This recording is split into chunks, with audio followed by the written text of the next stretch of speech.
Okay, good morning to all of you.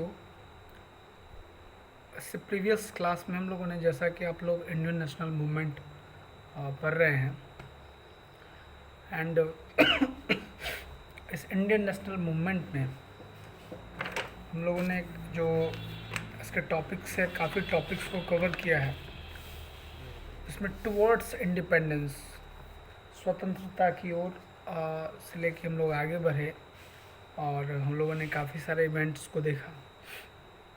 तो एक event 9 अगस्त 1925 को होता है और ये शाहजहाँपुर से लखनऊ जा रही जो ट्रेन है उसको कुछ क्रांतिकारियों द्वारा, कुछ रिवॉल्यूशनरीज़ द्वारा लूटा जाता है और उनका मकसद किसी को नुकसान पहुंचाना नहीं होता है। उनका मकसद है जो उनसे वेपन्स परचेज करके ख़रीद के और ब्रिटिशर्स के ख़िलाफ़ उनका यूज़ किया जाए और उनको यहाँ से निकाला जाए। तो अगर हम नेशनल मूवमेंट की बात करते हैं तो नेशनल मूवमेंट में सबसे पहले नेशनलिज्म की बात हम लोगों ने की थी कि राष्ट्र की जो एक भावना है, राष्ट्रवाद की जो भावना है, जो सभी के दिल से ऑनेस्ट का एक जो बॉन्ड है, सिमिलर थिंग्स, वन नेशन, ये जो थॉट्स है वो धीरे धीरे धीरे हमारे यहाँ आया, जिसमें काफ़ी सारे फैक्टर्स हैं जो नेशनलिज्म इंडिया में जो आया है। तो उन सभी फैक्टर्स में first discriminatory policy of British के बारे में हमने चर्चा की, discontentment among masses, then finally हम लोग ने यूनिफिकेशन ऑफ कंट्री की बात की, स्प्रेड ऑफ एजुकेशन है, रोल ऑफ प्रेस है, आपका ये लॉर्ड लुटियंस जो पॉलिसी था उनके बारे में चर्चा की। ये सभी चीज़ें हम लोग ऑलरेडी कर चुके हैं। एंड देन हम लोग finally Indian political association form हुआ, ठीक है, उसके तहत देन फिर इंडियन नेशनल कांग्रेस का इस्टेब्लिशमेंट होता है एंड फिर बात आती है मॉडरेट फेज़ की और रेडिकल फेज़ की। उनके प्रति ब्रिटिश का क्या रिस्पॉन्स रहता है, ये सभी चीज़ें। एंड फाइनली जो कल हमने किया था वो है पार्टीशन ऑफ बंगाल, यानी कि जो बंगाल विभाजन है उसके बारे में हम लोगों ने पढ़ा कल की क्लास में, जो 19 जुलाई 1905 को लॉर्ड कर्जन ने एक समझिए तो बिल ऑर्डर दिया, बिल पास किया, जिसके तहत जो बंगाल का पार्टीशन होना था। और ब्रिटिश का ये पॉलिसी था जो डिवाइड एंड रूल, बांटो और शासन करो, जब तक ये यूनाइट है तब तक शासन इतने बड़े प्रोविंस पे नहीं किया सकता। और उन्होंने अपने रीज़न में ये भी बताया कि ये जो इतना बड़ा बंगाल जो प्रेसिडेंसी है, ये जो प्रांतीय क्षेत्र है, उस पर शासन करना, गवर्नेंस करना इतना आसान नहीं है, इसीलिए हम लोगों ने इसे बांटने का फैसला किया है। उसने अपने रीज़न में ये बताया। उसको डिवाइड किया गया Hindu majority and Muslim majority में। देन इसी के विरोध में स्वदेशी मूवमेंट होता है और स्वदेशी मूवमेंट में जो जितने भी ब्रिटिश गुड्स थे उनका बॉयकट होता है, उनका बहिष्कार होता है और ये मूवमेंट काफ़ी सफल भी रहता है। इसके अगर हम इनके प्रमुख लीडर की बात करें तो उनमें अरविंदो घोष, वी.डी. सावरकर, लोकपाल गंगाधर तिलक, लाला लाजपत राय, ये सभी काफ़ी ये जो लीडर्स हैं वो काफ़ी फेमस हुए और इन्होंने स्वदेशी मूवमेंट को, जो कि 1905 से 1908 के बीच चला, उसको सफल भी बनाया। इसके तहत कुछ ब्रिटिश स्ट्रैटेजी है। अब अगर हम ब्रिटिश स्ट्रैटेजी की बात करें तो British employed divide and rule policy in the British India as means of preventing an uprising. जब लोग ऊपर उठने की सोचते थे, जब उनके अंदर ये भावना होती थी कि नहीं, हम लोग यूनाइट हो और यूनाइट हो के इसको जो ब्रिटिश जो पॉलिसी है, ये जो डिस्क्रिमिनेशन भरा पॉलिसी है, उसको ब्रेक करे, खुद गवर्न करे। तो ब्रिटिश क्या करते थे, उनका स्ट्रैटेजी क्या था, उनका प्लान क्या था, जो उनको बांटो और शासन करो। जब तक वो यूनाइट अगर हो जाते हैं तो शासन करना मुश्किल है हम लोगों का। तो उसका यही पॉलिसी था कि डिवाइड एंड रूल, बांटो और शासन करो, अलग कर दो। So the partition of India is often attributed to this policy and typical elements of the technique of divide and rule are। इसके तहत काफ़ी सारे जो पॉइंट्स हैं उनको हम डिस्कस करेंगे। उनमें जो फर्स्ट है वो है जो क्रिएटिंग और encouraging division among the people in order to forestall and alliances that could challenge the sovereign. यानी कि उनके राज्य को चैलेंज कर सके, इससे पहले वो उसे रोक, फॉरेस्टल मतलब प्रिवेंट यानी कि रोकना। तो वो जो डिवीज़न को इनकरेज करते थे, वो बांटने पर उनको बांटते थे लोगों को, एक साथ वो लोगों को नहीं रहने देते थे। उनका पॉलिसी था कि डिवाइड करिए और रूल करिए। देन अगर हम सेकेंड पॉइंट की बात करें तो aiding and promotion the who are willing to cooperate with the sovereign. और अगर कोई उनके साथ कॉपरेट कर लेता है तो वो उनके साथ थे, यानी कि जो उनके अगर अगेंस्ट नहीं जाता है। Fostering distrust and enmity between local rulers.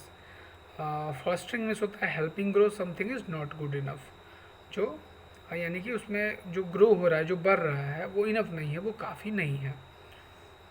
So distrust and enmity between local rulers, जो लोकल शासक हैं उनमें ये भावना लाना कि नहीं ठीक है, ये गुड नहीं है, गुड इनफ नहीं है, फॉस्टरिंग नहीं है। Then encouraging frivolous expenditures that leave little money for practical and military activities. और काफ़ी कम पैसा छोड़ना, उनका तो यही मकसद ही था कि जितना ज़्यादा, उनका मकसद व्यापार करना नहीं, उनका मकसद था कि जितना से ज़्यादा पैसे वो यहाँ से लेके जा सके, चाहे उसके लिए उनको कोई भी चीज़ें क्यों नहीं करनी पड़े।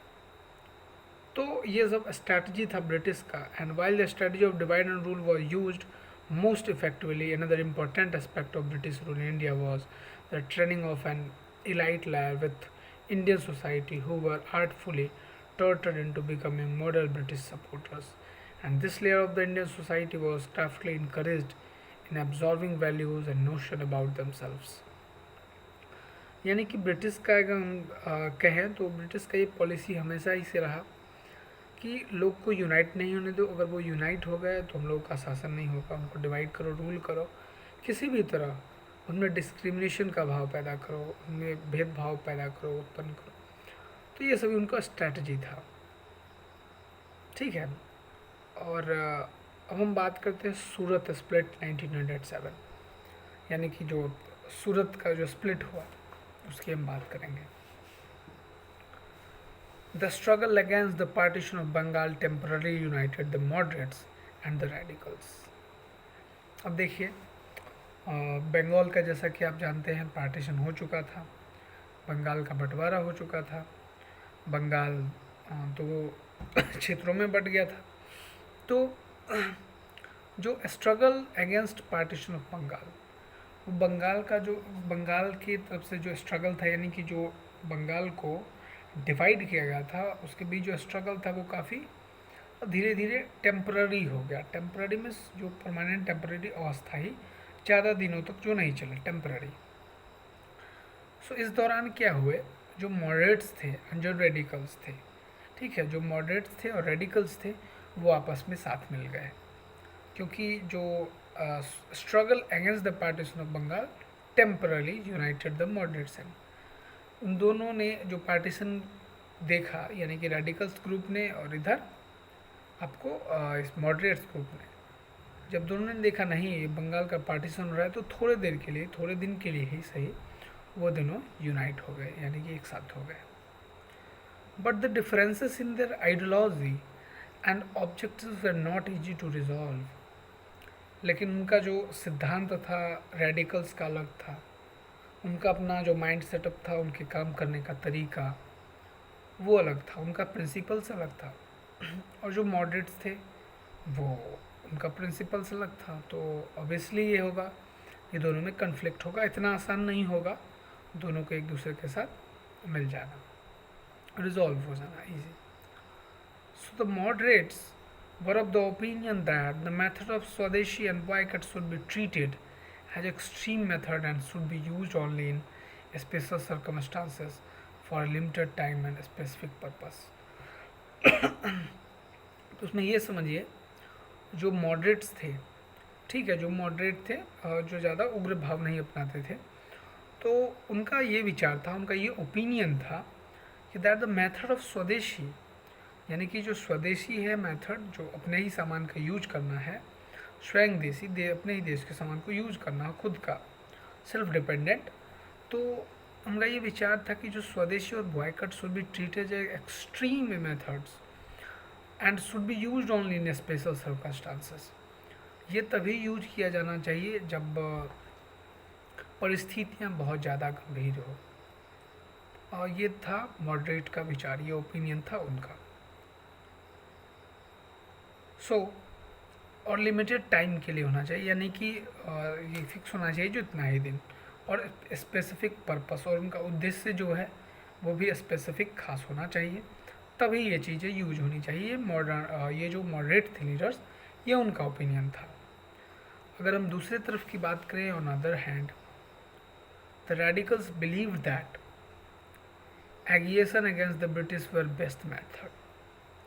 जो रेडिकल्स थे ठीक अपोजिट, वो कहते थे जो एगिएशन ही है, यानी कि उग्र जो प्रवृत्ति, जो प्रभाव मेथड्स है, वो ठीक रहेगा ब्रिटिश के प्रति, वो बेस्ट मेथड होगा, सबसे अच्छा तरीका होगा. यानी सबसे अच्छा तरीका क्या, अगर वो हमको ये करते हैं हमारे देश में, तो हम भी उनको मारेंगे, ठीक है. सो ये चीज़ें होती गई, सभी का अपना अपना ओपिनियन था, सभी के अपने अपने विचार थे, रेडिकल्स के एंड मॉडरेट लीडर्स के. So presiding over the Congress session at Calcutta in 1906, दादा भाई Naoroji accepted Swadeshi and boycott and passed a resolution to the effect.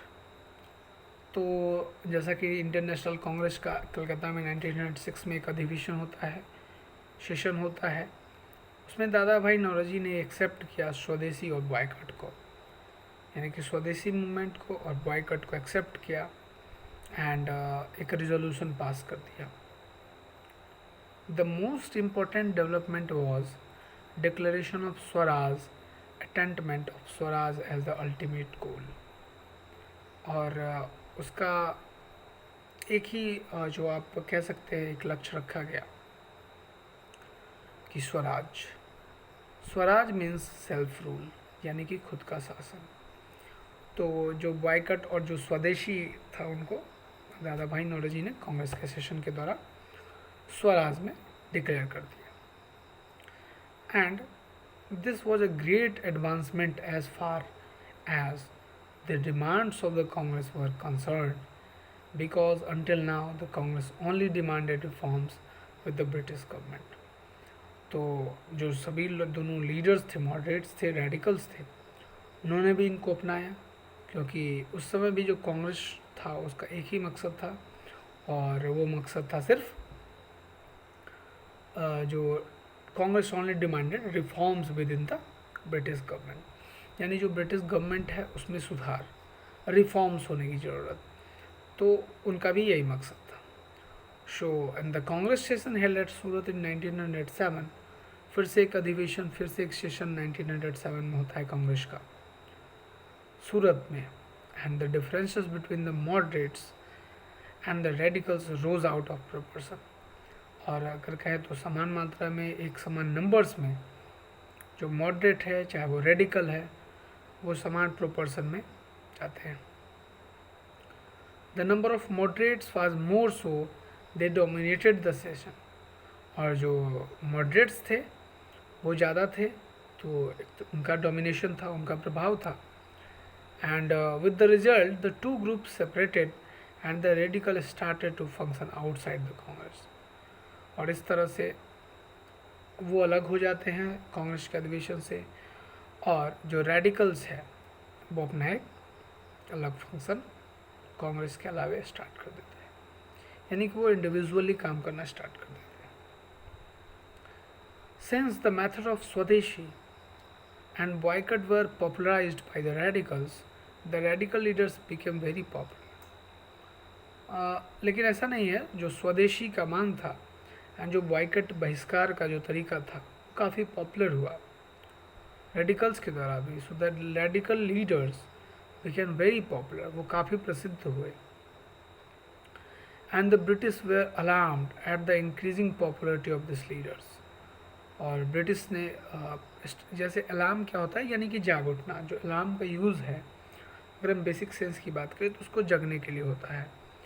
तो द ब्रिटिश वेयर अलार्म्ड, वो जागे उठे, उन्होंने सोचा कि eight the increasing popularity of this leaders, कि ये जो लीडर्स है उनका जो पॉपुलरिटी है वो प्रसिद्ध होते जा रहे हैं।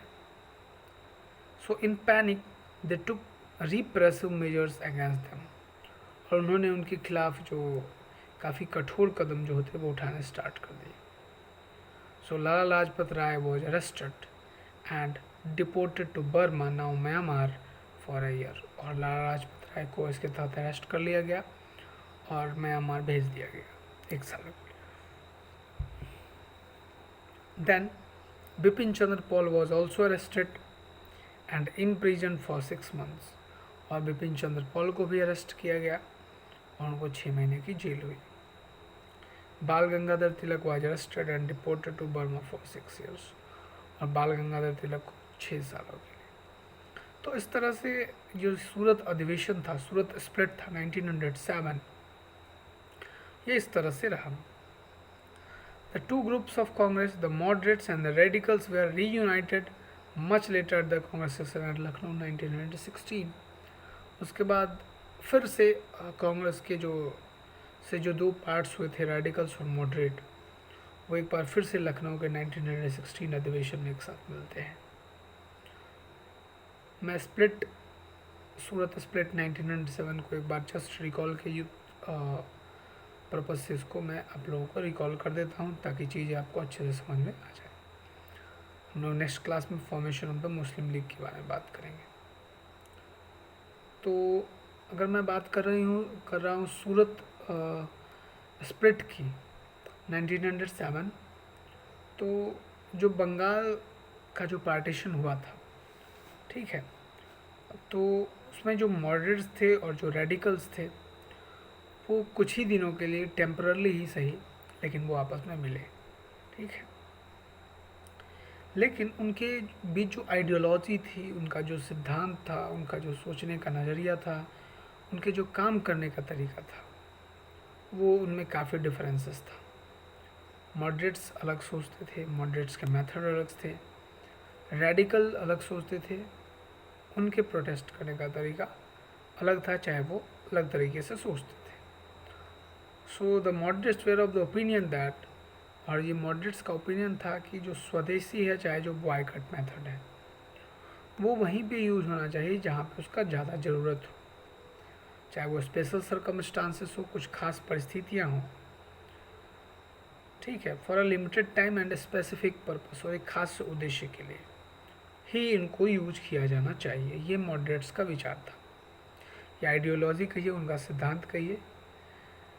लेकिन दूसरे हाथ तो अगर हम बात करें रेडिकल्स की, तो वो विश्वास करते थे एग्रेशन, यानी कि अगर वो पॉलिसी में एग्रेशन लाते, एग्रेशन में होता है ना एग्रेसिव रूप अपनाना, ठीक है, एग्रेसिव रूप उनके प्रति अपनाना, जैसा वो करते थे उनके खिलाफ वैसा ही। सो अदर हैंड अगर रेडिकल्स की बात करें तो विश्वास करते थे aggressive against British were the best method, सबसे अच्छा तरीका यही है कि हम एग्रेसिव जो रूप है वो अपनाएं इनके प्रति। सो इसी के तहत एक कलकत्ता में 1996 में एक कांग्रेस का सेशन होता है, और इसमें दादा भाई नौरोजी ने जो स्वदेशी है और जो बॉयकट है, ठीक है, उनको एक रिजोल्यूशन के द्वारा स्वराज डिक्लेयर कर दिया। स्वराज मीन्स सेल्फ रूल, यानी कि स्वयं का शासन, and swaraj as the ultimate goal. और अगर हम गोल की बात करें तो स्वराज ही आ गया, यानी कि self rule. So this was a great advancement as far as the demands of Congress were concerned. तो एक काफ़ी अच्छा जो चीज़ें उभर के आई सामने। एंड क्योंकि उस समय जो कांग्रेस था उसी का भी यही मोटिव था कि जो ब्रिटिश गवर्नमेंट है उसमें रिफॉर्म की ज़रूरत है, उनकी जो पॉलिसियाँ हैं उनको उसमें खामियां हैं और उसको दूर करना है। फिर से सूरत में 1907 में एक सेशन होता है और the differences between moderate and the radicals rose out पर person and the number of moderates was more, so they dominated the session with result and two groups separated and radicals started to function outside the Congress। इस session के दौरान जो moderates होते हैं वो ज़्यादा numbers में होते हैं और रेडिकल्स कम। तो यहाँ से जो उनके एक मेजोरिटी के साथ एक वोटिंग होता है, उस मेजोरिटी में मॉडरेट्स जीत जाते हैं और इससे रेडिकल्स जो होते हैं वो अपने एक इंडिविजुअली कांग्रेस से हट के एक ग्रुप फॉर्म कर लेते हैं और वो खुद अपना काम करते हैं। लेकिन अगर हम बात करें मेथड ऑफ स्वदेशी की, तो ये boycott were popularized by the British radicals and the radicals later become very popular. काफ़ी प्रसिद्ध हुए ये स्वदेशी के कारण। And the British were alarmed at increasing popularity of the leader. और जो ये लीडर्स थे उनकी ये जो पॉपुलैरिटी है वो जो इतने प्रसिद्ध थे, सो इन सभी को देखते हुए in panic they took repressive measure. उन्होंने काफ़ी रिप्रेसिव मेजर लिया। रिप्रेसिव मेजर मीन्स काफ़ी थोड़ा हम कह सकते हैं आक्रामक रूप, यानी कि सभी को अरेस्ट कर लेना, जेल में डाल देना, प्रिजन में डाल देना। तो इसी के तहत लाला लाजपत राय, बिपिन चंद्र पाल, बाल गंगाधर तिलक, इन सभी को अरेस्ट किया गया, इनको इम्प्रिजन किया गया। इनको इम्प्रिजन करके सभी को अलग अलग सजा दी गई। तो आई होप आप लोगों को सूरत स्प्लिट समझ में आ गया होगा 1907। नेक्स्ट क्लास में हम लोग बात करेंगे formation of the Muslim league 1906। तो चलिए मिलते हैं नेक्स्ट क्लास में। Thank you.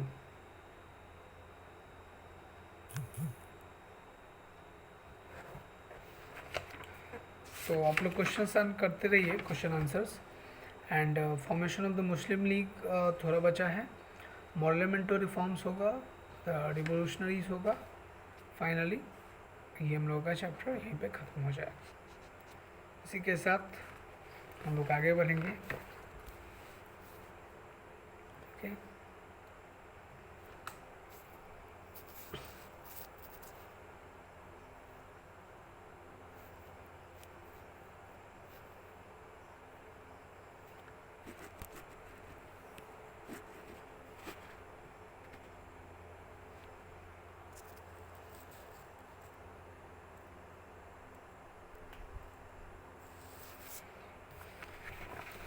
और